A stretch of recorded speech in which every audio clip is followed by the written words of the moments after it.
రైతు బిడ్డ పల్లవి Prashanth big boss Telugu 7వ సీజన్ విజేతగా నిలిచాడు. బిగ్ బాస్ చరిత్రలోనే తొలిసారిగా ఓ కామన్ మ్యాన్ విజేతగా నిలిచి రికార్డు సృష్టించాడు.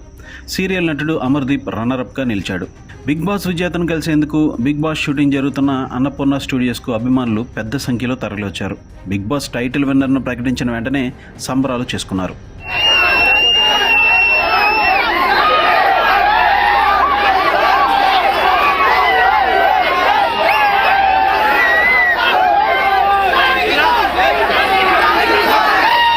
బిగ్ బాస్ విన్నర్ పల్లవి ప్రశాంత్, రన్నరప్ అమర్దీప్ ఫ్యాన్స్ మధ్య ఘర్షణ జరిగింది. ఫ్యాన్స్ అన్నపూర్ణ స్టూడియోస్ వద్ద రచ్చ చేశారు. వాగ్వాదంతో మొదలై ఒకరినొకరు కొట్టుకునే వరకు వెళ్ళింది గొడవ. ఇదే సమయంలో అటుగా వెళ్తున్న హెచ్సియు డిపోకు చెందిన ఆర్టీసీ బస్సుపై దాడి చేసి అద్దాలు పగలగొట్టారు.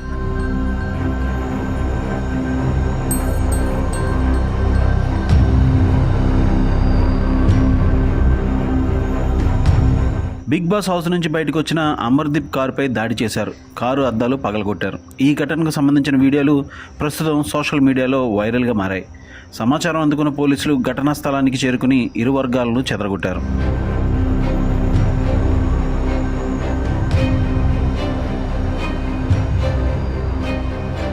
బిగ్ బాస్ విజేతగా నిలిచిన పల్లవి ప్రశాంత్కు బిగ్ బాస్ ట్రోఫీతో పాటు 35 లక్షల రూపాయల cheque, Maruti Suzuki Brezza car మరియు జోయ్ అలుకాస్ నుంచి 15 లక్షల విలువైన నగలు కూడా అందుకున్నాడు.